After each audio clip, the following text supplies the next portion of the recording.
Inilah Grup A dan Grup B peserta Indonesia Mencari Bakat 2021 yang tampil di babak eliminasi grup. Ayo dukung peserta favorit kamu dengan cara berikut. Dimeriahkan oleh Stefan Pasaribu, Darboy Gang, dan Meli Guslau. Saksikan Indonesia Mencari Bakat 2021 babak eliminasi Grup A dan Grup B Sabtu dan Minggu 6 dan 7 November jam 6 sore live di Trans TV.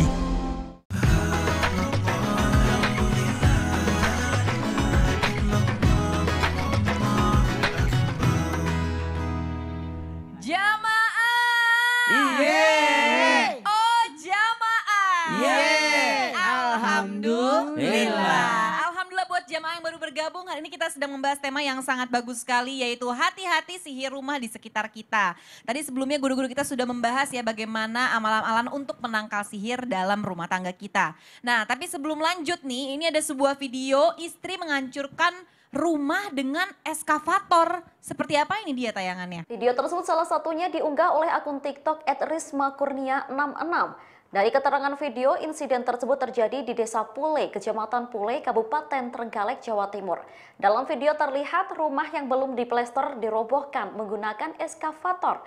Warga sekitar juga ikut menyaksikan pembongkaran rumah tersebut. Disebut-sebut ada dugaan perselingkuhan yang menjadi penyebab keretakan rumah tangga hingga berujung pada pembongkaran rumah yang mereka tinggali. Diketahui aksi pembongkaran terjadi karena sang istri yang menginginkannya. Pasalnya, bangunan tersebut berdiri di atas tanah milik sang istri. Kepala Desa Pule, Purwadi, saat dikonfirmasi membenarkan video yang beredar di media sosial tersebut. Purwadi mengatakan video tersebut direkam pada Sabtu 23 Oktober 2021. Ia menjelaskan rumah berstruktur mayoritas batu bata putih itu dibangun sang suami di tanah milik sang istri. Ya, ini apakah benar sihir rumah tangga jika tidak segera ditangani bisa berdampak pada mental seseorang nih Ustadz? Karena bahkan bisa juga lupa dan lalai akan Allah nih. Nah, dan bagaimana hukum orang yang tidak beribadah lagi dikarenakan sebab hilang akal akibat kiriman sihir dari rumah tangga. Baik, bismillahirrahmanirrahim. Tabik guru Ustaz Maulana, Kak Aca, Ustaz Lulung, Ibu yang dimuliakan Allah Subhanahu wa taala, serta para alim ulama yang dimuliakan Allah Subhanahu wa taala. Maka dari itu, senantiasalah kita reconnecting dengan Allah Subhanahu wa taala. Alladzina amanu wa tatma'innu qulubuhum bi dzikrillah. Ala bi dzikrillah tatma'innul qulub.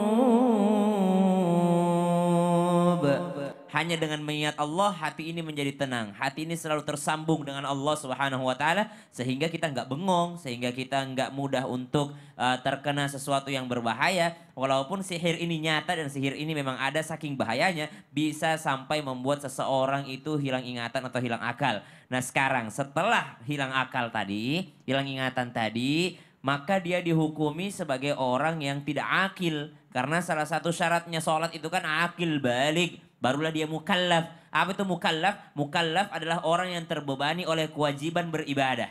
Jadi kalau anak kecil belum mukallaf, belum wajib dia pakai hijab. Belum mukallaf, belum wajib dia sholat. Belum mukallaf, belum wajib dia puasa. Belum mukallaf, belum wajib dia zakat. Ya, zakat pun ada nisab dan haulnya. Belum mukallaf, belum wajib dia berhaji. Ya, haji pun harus mampu gitu ya. Jadi belum wajib beribadah. Nah, seorang yang hilang ingatan, hilang akal, maka dia tidak wajib lagi untuk beribadah. Maka orang gila itu kita lihat, maaf nih, mohon maaf, orang yang tidak waras, orang dalam gangguan kejiwaan, itu kita lihat sebelumnya. Jadi kalau sebelum dia tidak berakal, sebelum dia tidak waras, apakah dia soleh? Jadi kalau misalnya sebelumnya nih, dia adalah orang yang sangat rajin ke masjid ya. Rajin sekali ke masjid. Sebelumnya adalah dia orang yang sangat menjaga sholat 5 waktunya. Tiba-tiba dia hilang ingatan, maka dia terhitung sebagai orang yang soleh. Dilihat akhirnya. Ya, dan dia meninggal dalam keadaan maaf, hilang ingatan, maka dia terhitung sebagai orang soleh tanpa hisab dia. Dia masuk surganya Allah Subhanahu wa taala. Lihat tuh bagaimana Allah memberi anugerah kepada orang-orang yang mungkin dicabut akalnya oleh Allah Subhanahu wa taala. Pernah lihat orang tidak waras nggak di jalan? Ya, sering. Mereka itu makan sembarangan, tapi pernah lihat nggak mereka sakit perut? Enggak. Gak pernah. Lihat Allah bagaimana menjaga mereka ini. Jadi tidak sholat, tidak apa, jangankan sholat gitu ya. Menjaga aurat saja udah tidak gitu ya. Jadi tidak ada lagi aturan bagi mereka karena sudah tidak mukallaf lagi. Tapi dilihat sebelum mereka. Nah, setelah mereka nanti sadar, kalau sembuh dia, barulah mereka mandi besar. Ya, mandi besar, setelah mandi besar barulah mereka sholat kembali. Jadi ketika mereka sakit kemarin itu tidak terhitung sebagai kewajiban untuk sholat. Maka dihitung sebelumnya. Berbahaya sekali sihir ini. Kita harus sadari bahwa sihir ini ada, sihir ini nyata, bisa mengenai siapapun. Bahkan baginda Nabi SAW itu sebagai asbabun nuzul surah Al-Falaq dan surah An-Nas turun adalah karena Nabi SAW pernah disihir juga. Nabi SAW diambil rambutnya lalu diikat lalu yakni dibuang ke sumur. Seandainya bukan karena surah Al-Falaq dan surah An-Nas maka tidak ketemu rambut baginda Nabi SAW yang dibuang ke dalam sumur. Maka berhati-hatilah kita terhadap sihir ini. Artinya apa? Bukan hanya kita membaca doa-doa tadi yakni Al-Falaq, An-Nas, Al-Ikhlas, Al-Baqarah. Tapi apa? Perbaikilah akhlak kita terhadap orang lain. Ya, kita baik saja masih ada yang benci kita. Kita baik saja masih ada yang benci kita. Apalagi kalau memang karakter kita buruk terhadap orang lain. Kita baik saja terhadap orang lain. Masih ada yang tidak suka dengan kita. Apalagi kalau memang kita sering berbuat onar. Sering berbuat buruk terhadap orang lain. Maka perbaiki akhlak kita selain kita meminta perlindungan dari Allah Subhanahu wa ta'ala. Wallahu ta'ala alam. Masya Allah, terima kasih banyak Ustadz Syam. Jadi ini bisa jadi penyakit ain itu ya Ustadz ya. Betul, penyakit ain itu orang memuji tanpa menyebut Allah Subhanahu wa taala atau orang iri dengki. Nauzubillah min zalik. Terima kasih banyak Ustadz Syam. Ya, Ustadz Maulana ini melanjutkan pertanyaan dari Ibu ya. Saya lanjutkan kembali, ulangi pertanyaannya. Apakah dalam Islam ada sihir yang bisa menghancurkan rumah tangga dan katanya berhubungan dengan nafkah batin nih. Jadi kayaknya nih suami istri ini renggang hubungannya sampai tidak ada nafkah batin. Bahkan bisa bertahun-tahun Ustadz Maulana. Mohon izin. Nauzubillah summa nauzubillah. Izin semuanya. Masya Allah tabarakallah. Hari ini kita membahas sesuatu yang menarik. Mencegah terjadinya perceraian rumah tangga. Kadangkala orang bisa bercerai nggak tahu sebabnya apa. Ternyata kita tidak bisa ikut campur dalam perceraian itu, tapi bagaimana kita bisa mencegah. Jangan sampai kita ikut menghasut sampai terjadinya perceraian. Tapi bagaimana kita supaya ikut andil untuk mengembalikan.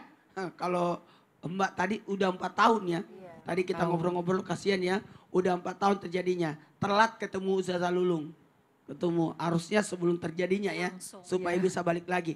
Ternyata ada sihir namanya sihir rabita. Apa itu rabita? Sihir yang bertujuan untuk menghalangi baik itu istri maupun suami untuk memenuhi nafkah batin. Nah sebaiknya dari sini harusnya mohon maaf, makanya Rasulullah SAW salah satu adalah mandi bareng sama istri.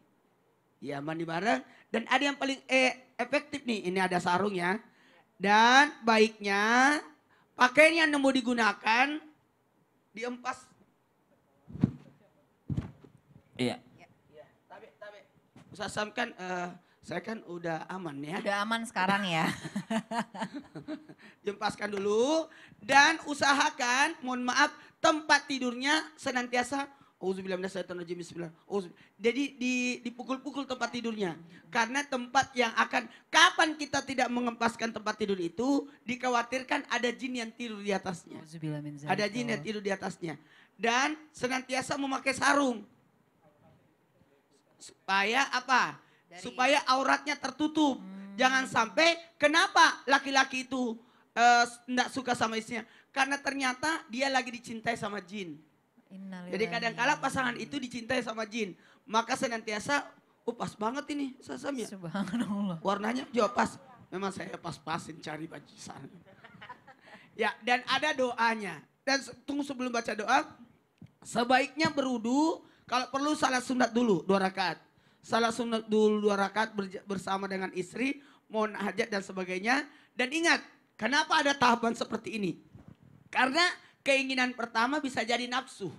Sekali lagi, keinginan pertama bisa jadi nafsu. Keinginan kedua adalah bisa jadi akal yang ikut. Tapi ketika keinginan yang ketiga barulah hati. Dorongan agama. Jadi ada doanya. Minimal kita baca basmalah, bismillahirrahmanirrahim. Karena mohon izin, ini kita mohon perlindungan juga kepada Allah melibatkan sehingga setan tidak ikut melakukannya. Karena perjanjian setan adalah jikalau ada yang tidak dibaca basmalah maka dia ikut andil. Baik itu makan, baik itu berpakaian, baik itu naik kendaraan, baik itu masuk rumah, maka setan ikut masuk. Apalagi berhubungan. Makanya ada doanya. Bismillah, silakan Ustaz sambung. Kenapa saya Ustaz? Bismillah, Allahumma jannibni syaitan wa jannibis syaitan ma razaqtana. Karena kita mohon perlindungan kepada Allah dengan nama Allah yang ya Allah, jauhkanlah kami dari gangguan setan dan jauhkanlah setan dari rezeki atau bayi yang engkau anugerahkan kepada kami. Jadi ini sebelum berbuat sebelum berbuat. Masya Allah. Kalau sudah berbuat ada Pak Ustadz doanya. Kalau udah terlanjur nih misalnya udah terlanjur lupa gitu misalnya. Udah lupa bismillahirrahmanirrahim awal wa akhir. Bismillahirrahmanirrahim wa akhir. Sama kayak lupa bismillah makan Ustaz ya. Iya, Masya Allah. Terima kasih Nah, banyak dan semua. kalau mau mengulangi lagi harusnya berudu lagi dulu. Ya, berudu. Jadi setelah itu, aduh kayaknya mau lagi deh.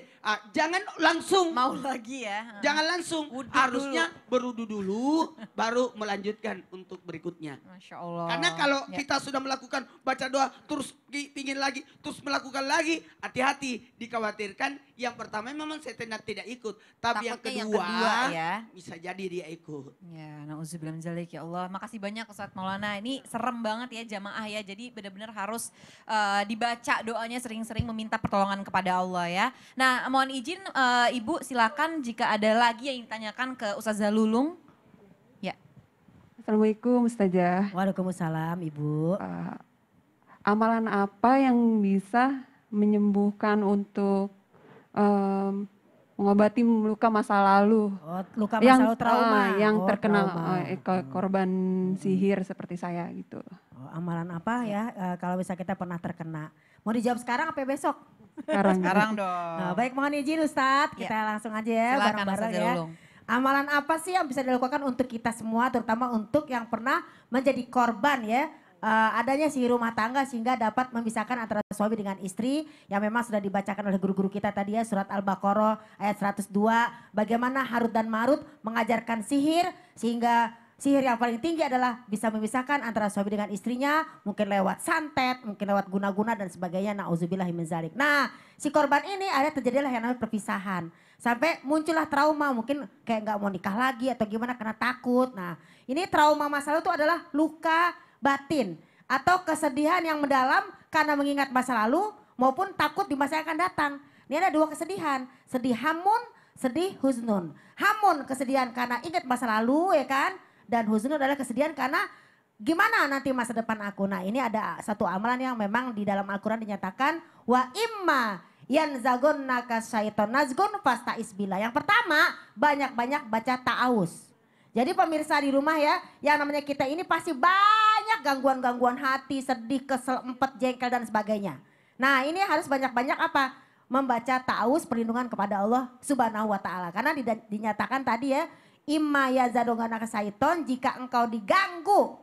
Imma yanzagonaka syaiton nazgun, dengan satu gangguan, fastaiz billah. Jadi kalau udah ada gangguan di hati, bahkan maaf nih pemirsa, anak-anak zaman sekarang ini pun ada pertanyaan-pertanyaan yang kita pernah belajar di pesantren dulu ya. Kita nggak boleh nanya Tuhan itu ada apa enggak, di mana dia dan sebagainya. Ini juga satu gangguan. Nah jadi boleh ya Ibu, coba kita berdiri di sini sama-sama praktek ya. Pertama kalau ada yang namanya luka masa lalu, takut dan takut kumat, pertanyaan baca yaitu ta'awuz.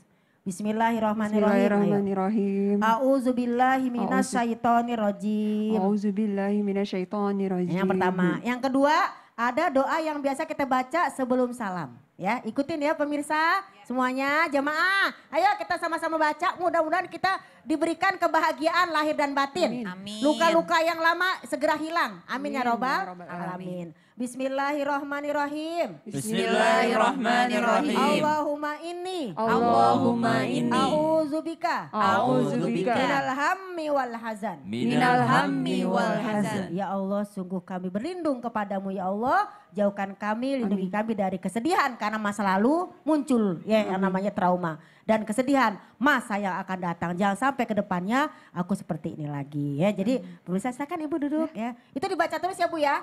Sehari 3 kali. Seperti kita minum obat. Kenapa? Hanya Quran yang bisa Menyembuhkan kita ya. menolong kita dan hanya Allah. Maka kita harus janji, kita jaga Al-Quran, kita jaga doa-doa kita. Beta janji, beta jaga Quran untuk selamanya. Masya Allah. Beta janji, Jadi aman. beta jaga. Janji ya. Jadi aman ya. Karena kan tadinya Ustazah Lulu kan bilangnya 3 kali. Tapi kan kalau dibaca sudah sholat berarti 5 kali. Lima kali sehari, Masya Allah. alhamdulillah. Terima kasih banyak Ustazah Lulu. Mudah-mudahan amalan-amalan yang tadi sudah diberikan oleh guru-guru kita bisa diamalkan di rumah ya, jamaah ya. Iya lanjut ya, jamaah jangan kemana-mana karena setelah ini kita akan masuk ke segmen Tanya Dong Ustadz. Dan pertanyaan zaman rumah akan dijawab segera. Tetap di Islam Itu Indah, jamaah, jamaah. Alhamdulillah. Bagaimana lagunya? Beta janji.